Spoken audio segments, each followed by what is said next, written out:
Andrew the Boston, PostGame. Opening comment, Coach, when you're ready.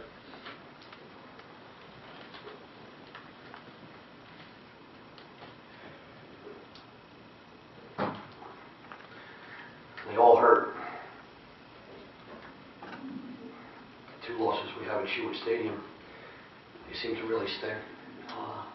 Overtime, having opportunities, and congrats to Notre. Played a hell of a game. We had some opportunities to win the game. I wasn't thrilled that we were down 3-1 at halftime. But we really fought back and gained control of the game against, a pretty talented team, and just couldn't finish it off. And we need to get better at that. And we got, again, I don't want to. The guys that are playing for us are no longer young. They've got 5 games under their belt. Whether they are freshmen or sophomores is irrelevant at this time. They're players on our team, and we need to make those plays. We cannot. You can't win close games, and we're going to be in an awful lot of them right now. You can't win them without making those intelligent plays that happen throughout the entire game. I'm awfully proud of my team. I don't want that to get lost in any of this. I'm proud of the fight. I'm proud of the 2 guys sitting next to me. It's nobody's one fault. If it's anybody's fault, it's mine. I take the heat for it. And we're going to get back out there on Monday, and we're going to get better. We're going to get better. Questions? Andrew, what did you see on the goal from Rodgers in overtime? It's all kind of blurry to me right now, but I just think that we let almost the same play out on the one before that they went ahead before we went into overtime, and I think we had the right slide. I just think that maybe we didn't get the help on the backside, and he just kind of popped off and snuck in there, and next thing you know, it was over. So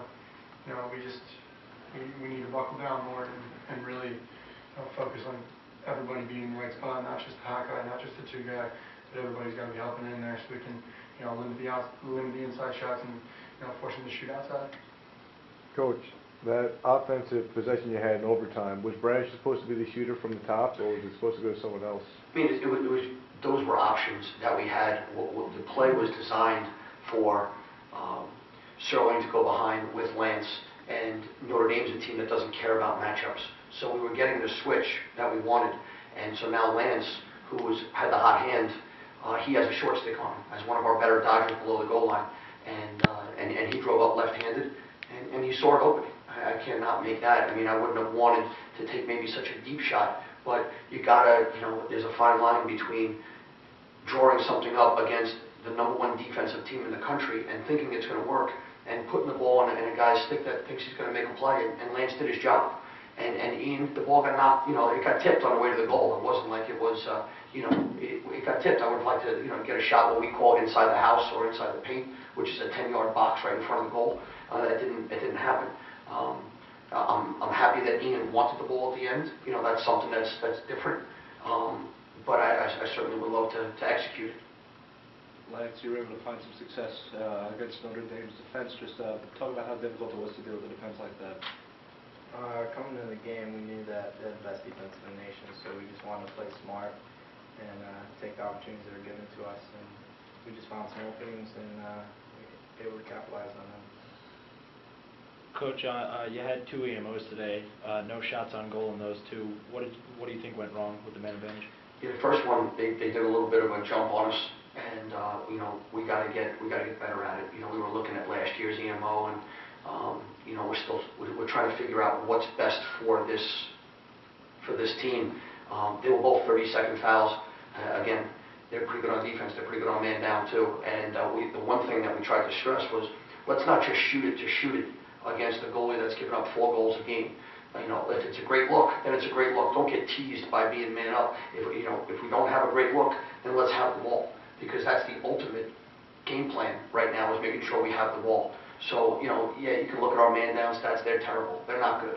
but they're not the reason right now of what's going on, because we wanted to hold the ball a little bit and have it and go full strength. But we're going to continue to work on our man up, and we'll start to improve on that. What did you think when Varn tied the game in that unsettled situation off the face-off? Yeah, John Antonotti's, scrapping for the loose ball, and he throws a little bit of a spot pass to Adrian Sorochetti, Adrian's a playmaker, and great job by Torin Varn. I mean, at that point in time, you can draw up whatever you want. You got to have guys that want to cut to the ball. You got to have guys that want the ball in their stick. And Adrian, he's got a knack of putting the ball on someone's stick. And we catch Torin Varn in a little bit of a front swing. He puts it on the goal, and now all of a sudden, we get the momentum back, which is really hard with a really young team when they score with 11 seconds to go. To think, oh, you're a freshman, you're folding up 10. That didn't happen.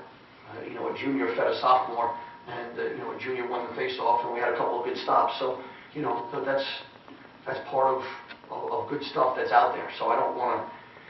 I'm a sore loser, so I'm trying to find ways for you guys not to make me say what I like to say. I don't like losing, but I'm proud of my guys. They kept fighting.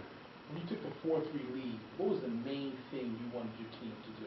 Smart, just to play smart. I wanted to, when you have a makeup of our team, it's the hardest thing is to handle success. You know what I mean? Because when you're a young guy and you think that you're good, then someone comes over and knocks you down, you're not so good. So I want them to learn how to handle success. Handling failure, we all understand. You just got to work harder, you got to fight harder, you got to make it work out. But handling success for a young team is a difficult thing to teach. They have to kind of go through it.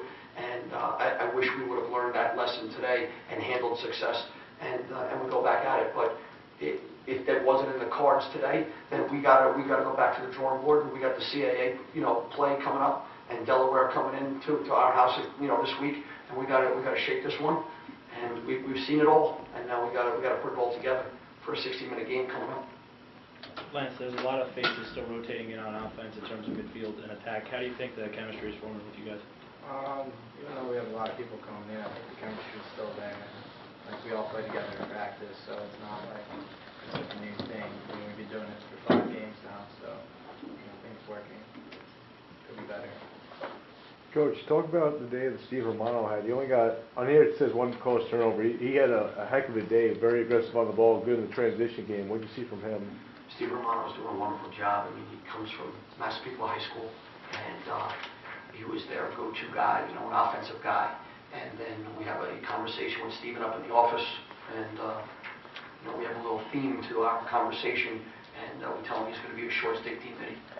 And those are like bad words or curse words to a guy that plays offense. That's like, what do you mean I'm not good enough to play offense?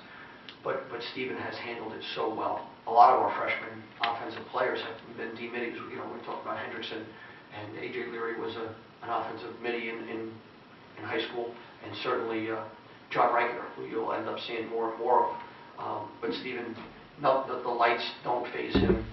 The big game doesn't faze him. He was knocking some people down. He cleared the ball really well. He's filling that void of the Napoli role a little bit without the Speedy Gonzalez type looks, but he's got some poise, and he's done a great job for him.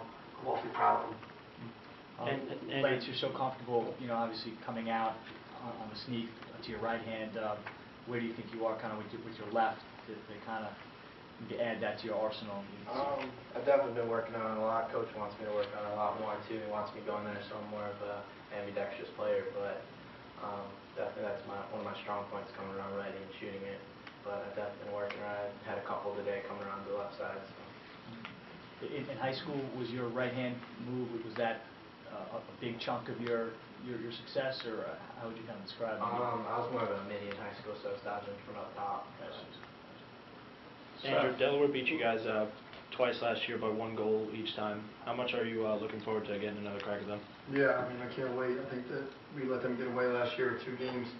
I don't think we played nearly to our potential last year, so having them come in is huge, not just because it's Delaware, but it's the next game, and we got a lot to prove. These 1-goal losses are really starting to, they're hurting.